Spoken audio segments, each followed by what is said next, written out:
Buenos días. Vamos a dar inicio con la separata 21 y el último que corresponde a la vida de sueño. Luego vamos a pasar a otra obra en la próxima clase después de las evaluaciones.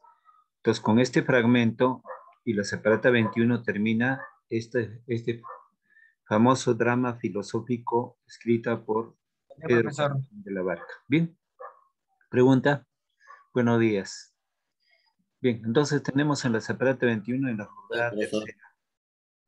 Tenemos el diálogo de los siguientes personajes: Rosaura, Astolfo, Clotaldo, Clotaldo, Astolfo, Segismundo, Clotaldo, Segismundo, soldados, Segismundo, y luego referencia breve de lo que es el conjunto de la vida de sueño más el perfil del autor.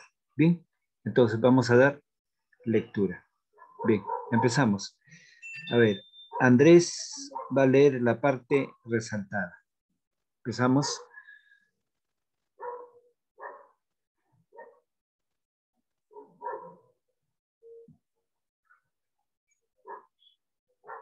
Visualiza, ¿verdad? La parte resaltada. ¿Dónde están los resultados, profesor? ¿Cómo? Eh, no veo los resultados. Ya. Entonces, ahora ya puede visualizar. Ahora sí se puede, sí se puede. Rosaura, señor, pues así te ausentas, pues ni una palabra sola no te Astolfo, aunque es verdad que la debo obligaciones repara de ella, no sabe quién es bajeza, es infamia, infamia casarme con mujer. Cortalo, no prosigas, tente guarda, porque Rosaura es tan noble como tú, Astolfo. Mi espada lo defenderá en mi campo, que es mi hija. Y esto basta. Bien, Ya está, profesor. prosigue. Gracias. Astolfo, ¿qué dices? Clotaldo, que yo basta verla casada, noble y honrada, no la quise descubrir. La historia de esto es muy larga, pero, en fin, es hija mía. Astolfo, pues siendo así, mi palabra cumpliré. Segismundo, pues porque Estrella no quede desconsolada viendo que príncipe pierde, de tanto valor y fama de mi propia mano yo con esposo he de casarla, que en méritos y fortunas si no le excede, la iguala, dame la mano. La parte resaltada va a leer Mael.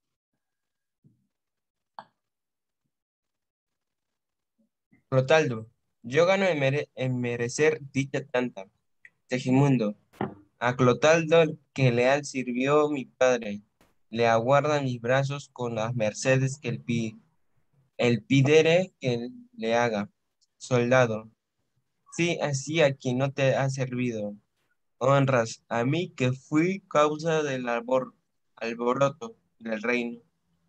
Y de la torre en que estabas te saqué que me verás. Bien, prosigue. Segismundo, la torre, y porque no salgas de ella nunca hasta morir, has de estar allí con guardas, que el traidor no es menester siendo la traición pasada. Basilio, tu ingenio a todos admira. Astolfo, qué condición tan mudada. Rosaura, qué discreto, qué prudente. Prosigue el texto.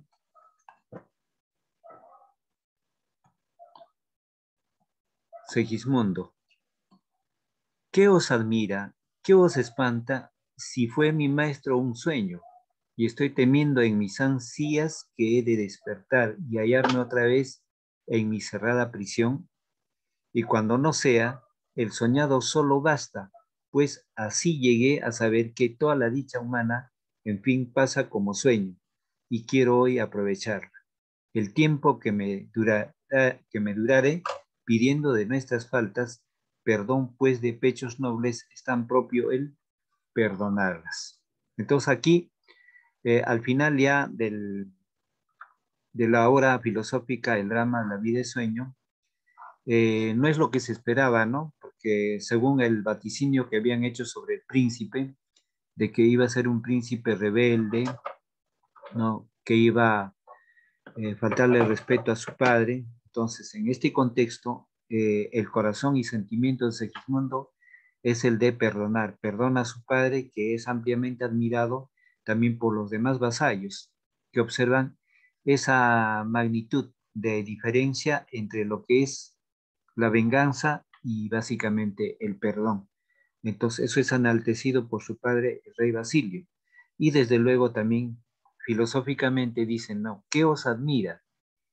Francamente que admiraba esa actitud porque no esperaban de Segismundo ese cambio bastante radical de 180 grados, donde él, en vez de manifestar una venganza y castigo a las actitudes de su padre y de los nobles de la corte que lo acompañaban, no actúa de hacerle frente a eso, sino actúa, digamos, en un sentido de paz, en un sentido de humildad y perdón.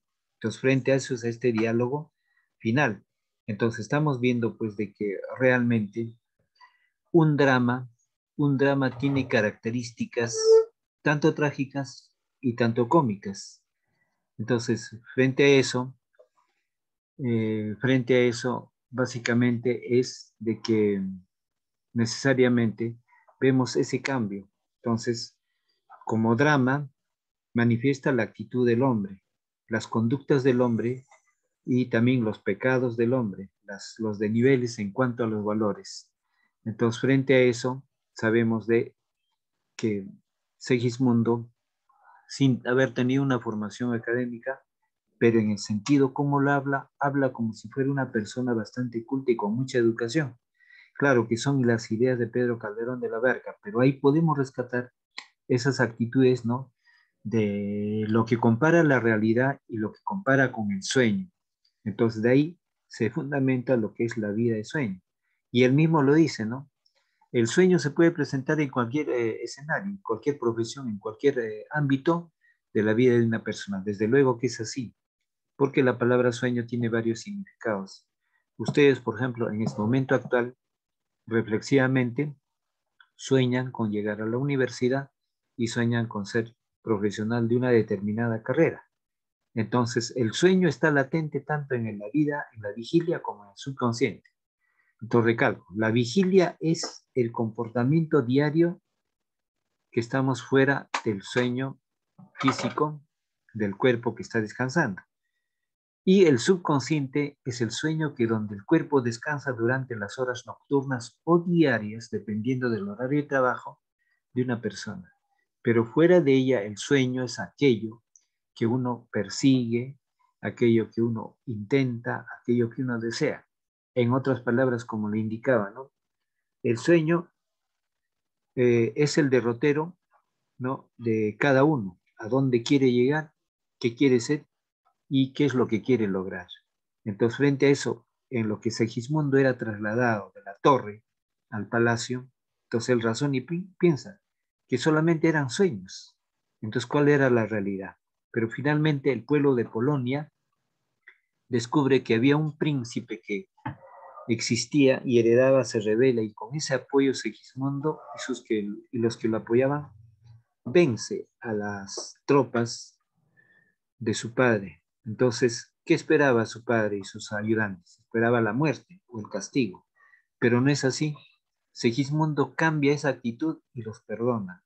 Entonces, de ahí, ¿qué enseña? Una obra teatral también enseña, indirectamente está enseñando, digamos, al lector y al grupo social. Cuando se presenta en un escenario, ¿no? Cualquier obra transmite, digamos, esa capacidad reflexiva a las demás personas que son del auditorio y ese auditorio reflexiona, ¿no? Entonces, en la conducta del hombre, y si nos vamos a un tema religioso o espiritual, Dios permite que exista el perdón.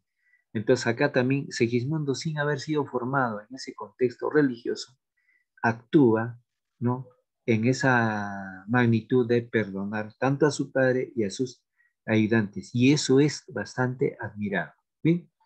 Entonces, prosiguiendo con la lectura, tenemos una referencia breve ya para finalizar con la obra, ¿no? Entonces dice, La vida y sueño es uno de los dramas más importantes de Calderón de la Barca, ¿ve? Fue escrito en 1935, o sea, esa es una reproducción ya hecha de ediciones antiguas de su época, ¿no? El tema principal de la obra es la idea de libre albedrío, ¿bien? Libre albedrío. ¿Qué significa albedrío? Albedrío es la manera de actuar, el estilo de proceder de una persona. Albedrío es la libertad de poder desarrollar una determinada actividad. Dice, en contraposición con la predestinación. ¿Y cuál es esa predestinación? El hombre clásico o el hombre medieval, ni el hombre hasta el siglos anteriores, siempre ha pensado en el destino del hombre, en el hado, en la versión del destino del oráculo de los adivinos. Y hoy en día, en tercer milenio, todavía el hombre sigue vaivén a eso, ¿no? Sigue el horóscopo, siguen los adivinos, siguen las cartas. Entonces, el padre, el rey Basilio, viendo esa predestinación, no destinó que su hijo viviera en una prisión, en una torre, obedeciendo a eso. Entonces, es así como en las épocas clásicas del mundo antiguo, antes de la era cristiana, ¿qué pensaba el mundo? O en el caso de los griegos, el destino del hombre estaba trazado y eso no podía cambiarlo ni los dioses. Entonces, ese destino se tenía que cumplir. Pero en este caso, ¿qué sucede? No, esa predestinación era un temor del rey Basilio, pero no se cumple. Las cosas cambian, ¿no? Entonces, en este drama se está viendo un cambio que no está inmerso, digamos, a lo que decía el destino sobre el príncipe Segismundo, ¿no? De que iba a ser rebelde, de que se iba a rebelar contra su padre, lo iba a destronar y que iba a actuar bárbaramente.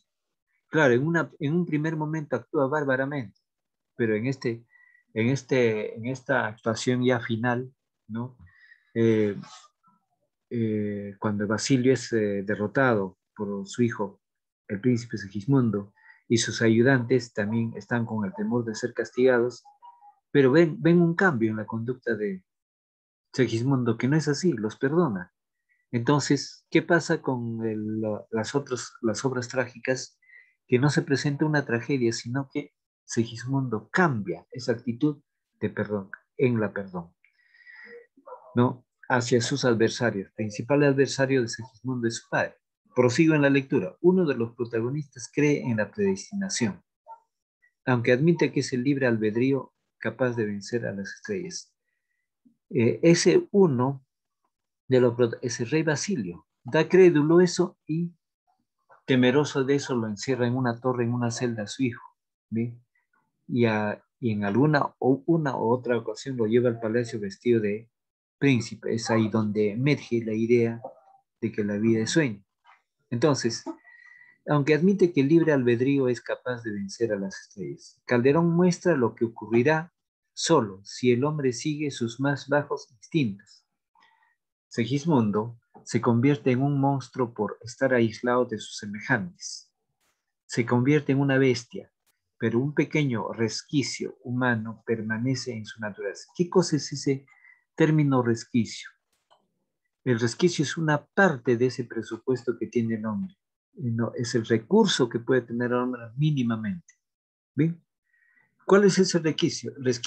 Reflexionar si la vida es sueño, si el mal obra por el bien, o si la venganza o el perdón. Entonces, en esa capacidad de resquicio reflexivo humano permanece en su naturaleza, la hace decidir de manera que accede a la clemencia. ¿Qué es clemencia? La clemencia es perdón. Es el perdón que le da a su padre rey Basilio y luego pues a sus acompañantes. El verso impecable. Dijimos que la vida es sueño. Está estructurado en versos.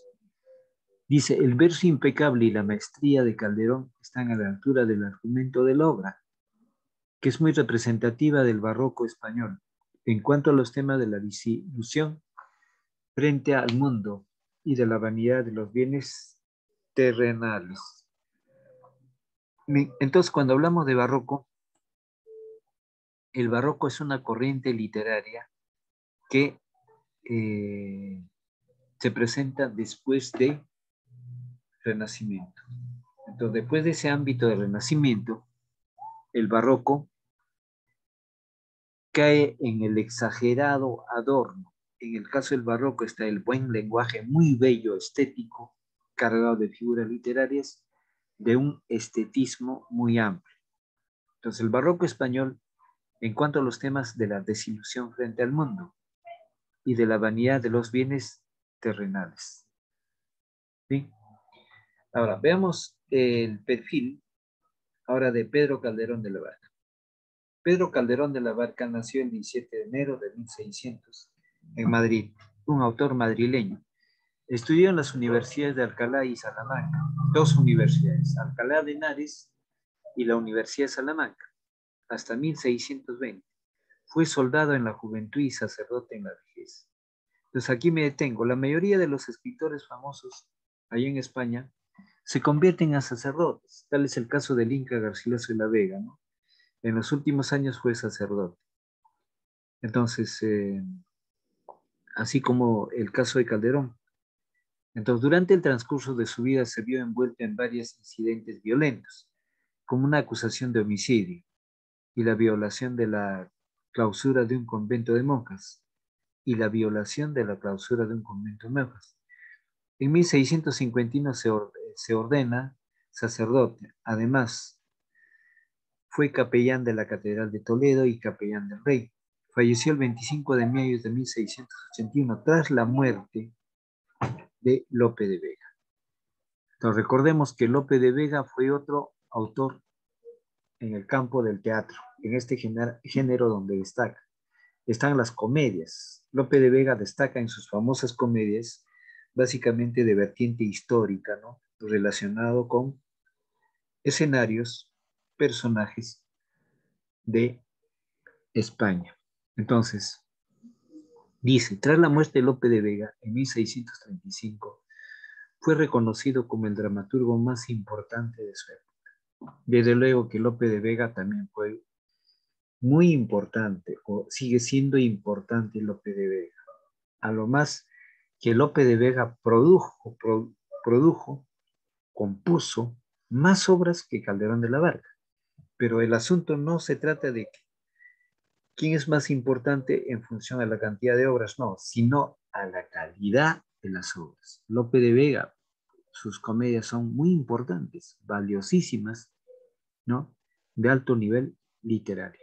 Entonces, en esa época, tras la muerte de Lope de Vega, y antes de Lope no podía ser porque Lope de Vega está catalogado como un monstruo de la naturaleza.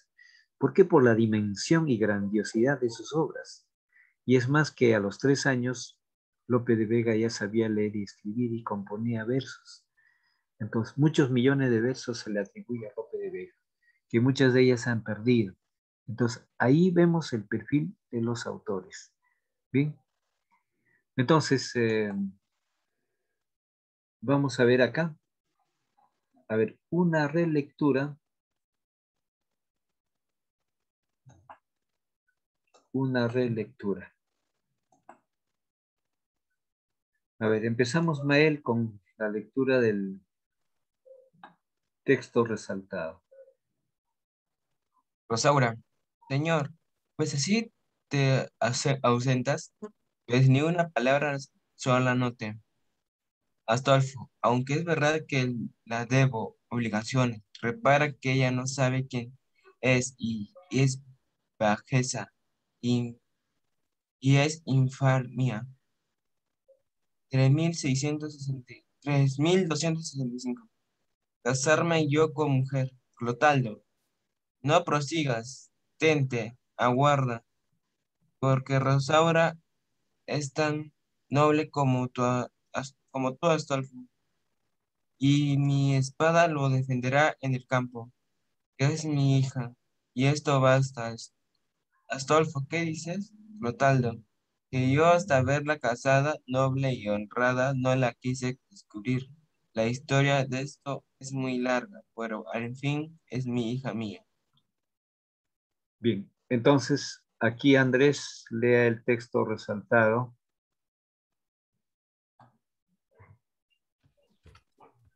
Astolfo. Por donde empieza de Astolfo, ¿no? Sí, de Astolfo, sí.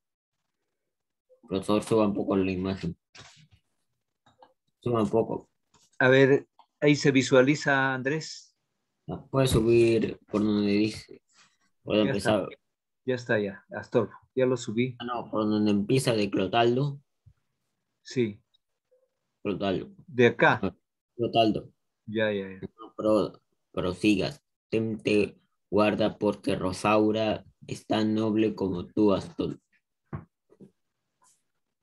Profesor, Sí, puede subir un poco. ya. Ahí, Ya está bien, Astolfo. Pues siendo así mi palabra, cumpliré. Segismundo, no, pues porque Estrella no puede desconsolarla, viendo que el príncipe pierde 1300, 280 de... Profesor, baje un poco la imagen. Profesor, baje un poco la imagen para que siga leyendo. ahí, ya. Bien. Ahí voy a resaltar. Ahí se observa. Sí, Ya. sí.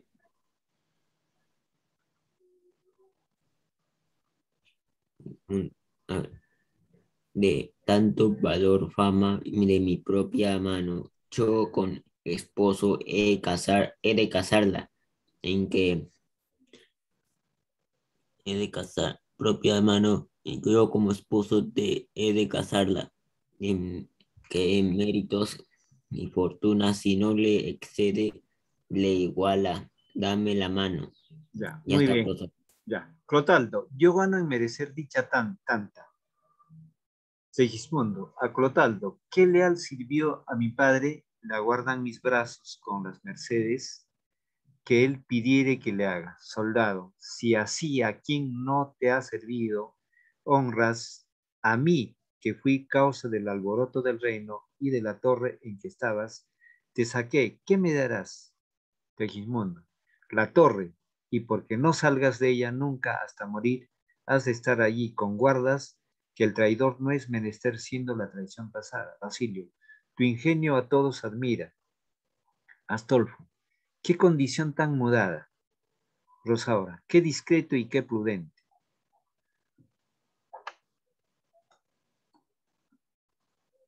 Segismundo, ¿qué os admira?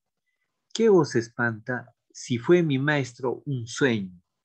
Y estoy temiendo en mis ansías que he de despertar y hallarme otra vez en mi cerrada prisión. Y cuando no sea el soñado, el soñarlo solo basta, pues así llegué a saber que toda la dicha humana en fin pasa como sueño, y quiero hoy aprovecharla, el tiempo que me durare, pidiendo de nuestras faltas perdón, pues de pechos nobles es tan propio el perdonarlas. Entonces aquí, lectura Mael, sobre la vida y sueño. La vida de sueño es uno de los dramas más importantes del Calderón, de la Barca. Fue escrito en 1935. El tema principal de la obra es la idea del libre albedrío, en contraposición con la presentación, no predestinación.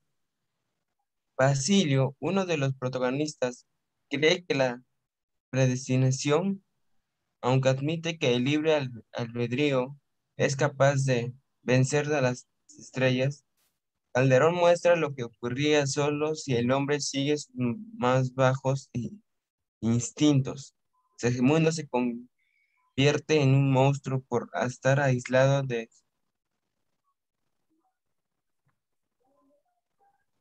sus semejantes, aislado de sus semejantes. Se convierte en una bestia, pero un pequeño resquicio humano permanece en su naturaleza. Hace decir de manera que accede a la clemencia. El verso impecable y la maestría de Calderón está a la altura del argumento. de la obra, que es muy representativa del barroco español en cuanto a los temas de desilusión frente al mundo y de la vanidad de los bienes terrenales. Muy bien. Vamos con Andrés. Pedro Calderón de la Barca nació en el 17 de enero de 1600 en Madrid. Estudió en las universidades de Alcalá y perdón, ahí está. Y estudió en las universidades de Alcalá y Salamanca hasta 1620. Fue soldado en la juventud y sacerdote je- en la vejez. Durante el transcurso de su vida se vio envuelto en varios incidentes violentos, como una acusación de homicidio y la violación de la clausura de un convento de monjas en 1690. En 1651 se ordenar sacerdote. Además fue capellán de la Catedral de Toledo y capellán del rey. Falleció el 25 de mayo de 1681 tras la muerte de Lope de Vega en 1635. Fue reconocido como el dramaturgo más importante de su época. Ya, Ya está. bien, amplío sobre eso, ¿no? Cuando aparecen sus obras, cuando estaba presente todavía en vida, ya después de la muerte de Lope de Vega, Calderón de la Barca no solo fue admirado, reconocido dentro de España, sino fue admirado por grandes intelectuales, escritores europeos, especialmente por William Shakespeare, hombres importantes de la literatura francesa, alemana. Entonces, dentro del entorno, más que todo, no solamente La vida de sueños importantes, sino las otras obras de Calderón son importantes. Como ya hemos visto en literatura, sus obras hay muchas, pero es la vida del sueño lo que lo lleva, digamos, a ser conocido con mayor énfasis por el mérito mismo de que es un drama filosófico, desde el título, la vida es un sueño, es sueño. Entonces, desde ese punto de vista, sin descuidar la calidad literaria de las otras obras que he escrito, La vida es un sueño hace de que él sea más conocido y famoso dentro de ese entorno. Aunque compararlo con Lope de Vega no sería igual, porque Lope de Vega produjo mayor cantidad de obras, pero no en el género dramático, no en el género de drama de filosófico, sino Lope de Vega es famoso, es en la comedia. La comedia destaca con mayor pulcritud, elegancia y belleza, y el asunto temático de sus obras también son bastante impactantes. Entonces aquí estamos finalizando ya a Pedro Calderón de la Barca con La vida es sueño. Entonces ahora vamos a pasar al siguiente segmento para ver el avance eh, de la argumentación. A ver, Mael,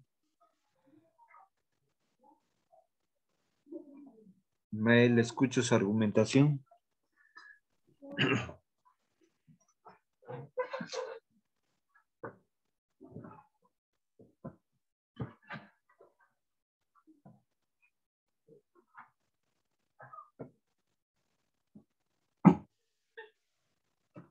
Ya, empezar, Mael.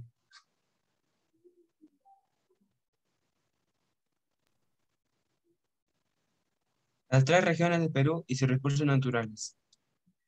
Un momentito, Mael. Cuando vas a exponer, vas a decir, mi tema de argumentación es tal, las tres regiones del Perú, en ese orden. Y después prosigues con la secuencia argumentativa. ¿Ya? Prosigue ahora. Mi tema de argumentación es las tres regiones del Perú con sus reservas naturales. Consideramos que la región natural es un área continua o discontinua, en la cual son comunes o similares el mayor número de factores del medio ambiente natural, y que dentro de dichos factores el hombre juega un papel principal como el más activo agente modificador de la naturaleza. En el Perú, casi todos los paisajes conllevan la obra humana, ostensible u ocultamente, y no existe una sola región, salvo en los cortos sectores vacíos del ecúmene, en la que no haya intervenido significativamente el hombre durante el largo proceso, varias veces milenario, de la ocupación del territorio. El Perú está localizado en la región tropical del globo, pero debido a los vientos alisios, a las urgencias de las aguas profundas del océano, a las corrientes marinas, a la cordillera de los Andes, a la hilera amazónica, a la altitud y altitud, engendran peculiaridades geográficas que han dado origen a 8 regiones naturales, tipo algunas de las cuales se extienden en fajas sucesivas, continuas o descontinuas, de sur a norte, de este a oeste, y desde el nivel de mar hasta las cumbres nevadas de la cadena de los Andes, haciendo las indispensables salvedades geográficas relativas al fotoperiodismo, el termoperiodismo y la presión atmosférica. Podríamos adoptar el pensamiento del Inca Garcilaso de la Vega y del sabio Barón de Humboldt, actualizado por el acucioso Leslie Holdridge, y es admitir que un viaje desde las orillas del mar peruano hasta las cumbres nevadas de los Andes equivale a un viaje desde la línea del equatorial hasta los polos, pasando por todas las regiones naturales de la Tierra que se suceden entre ambas regiones extremas. Aunque en la realidad geográfica no es absolutamente exacta, la anterior interpretación lo evidente es que el medio ambiente natural peruano contiene casi todas las regiones naturales del planeta. El territorio peruano es tropical, a pesar de ofrecer una gran diversidad y heterogeneidad térmica, pluvial, lumínica, eloica, etc. Por su altitud es muy variado, pasando del clima cálido al excesivamente frío. Por la complejidad de las cadenas de montañas que recorren su territorio, es difícil de analizar y describir por su dilatada superficie y la sucesión de los paisajes en las series continuas o discontinuas. Aparece confuso para el observador, no especializado, continuo y para el turista. Y por todo ello han dado origen a las más diversas disímiles y hasta contradictorias interpretaciones, divisiones y subdivisiones, todas las cuales contienen solo una parte de la verdad geográfica. La división de un territorio en regiones naturales debe basarse necesariamente en la consideración analítica de todos los factores del medio ambiente natural de dicho territorio o de la mayoría de ellos, sin tratar de acomodar criterios ajenos correspondientes a otros paisajes y continentes. Sin embargo, ha sido práctica muy frecuente al estudiar de regiones en el Perú, el establecerlas por la consideración de un factor predominante o cuanto más de dos o tres de ellos. Como resultado, existe un complejo cuadro de sugerencias, opiniones, planteamientos, tesis y afirmaciones sobre el número y la cantidad de las regiones en que puede considerarse dividido el territorio peruano. Gracias, profesor. Muy bien. Entonces, siempre mi recomendación es la pronunciación siempre más pausada, la entonación más clara y ya agarrar más destreza sobre eso. Bien, proseguimos con Andrés. Bien, Mayer. Avanzamos con Andrés. Además, la monarquía actual es diferente a la monarquía en la antigüedad.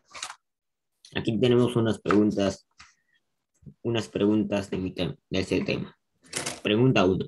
¿La monarquía actual ha cambiado para bien o para mal? Su respuesta: la monarquía ha cambiado para bien. Pues ahora se apoya en un parlamento, un primer ministro o presidente que lo convierte en una monarquía más justa. La pregunta 2. ¿Antiguamente los matrimonios eran arreglados? En su respuesta, sí, sus matrimonios eran arreglados entre reinos con el fin de aumentar su territorio. En la pregunta 3. ¿La población actual acepta la monarquía? En su respuesta, en los países donde existe monarquía hay poblaciones que aceptan y quieren a sus monarcas, y también existen aquellos que la rechazan. En la pregunta 4, ¿un monarca puede disponer la vida de las personas actualmente? En su respuesta, no. Los monarcas actualmente no pueden disponer. En su respuesta, no. Los monarcas actualmente no pueden disponer de la vida de nadie, pues es un delito. La pregunta 5. Actualmente, los monarcas pueden desobedecer la ley. En su respuesta, no. El monarca, bueno, perdón, no. En la antigüedad, muchos monarcas o miembros de la realeza han sido llevados a juicio por delitos cometidos. Ahora vemos su conclusión. La monarquía ha tenido muchos cambios, pues antiguamente eran reinos absolutistas, es decir, que tenían el poder absoluto para decidir por la vida y el destino de su pueblo, en donde el rey era considerado representante de Dios en la tierra.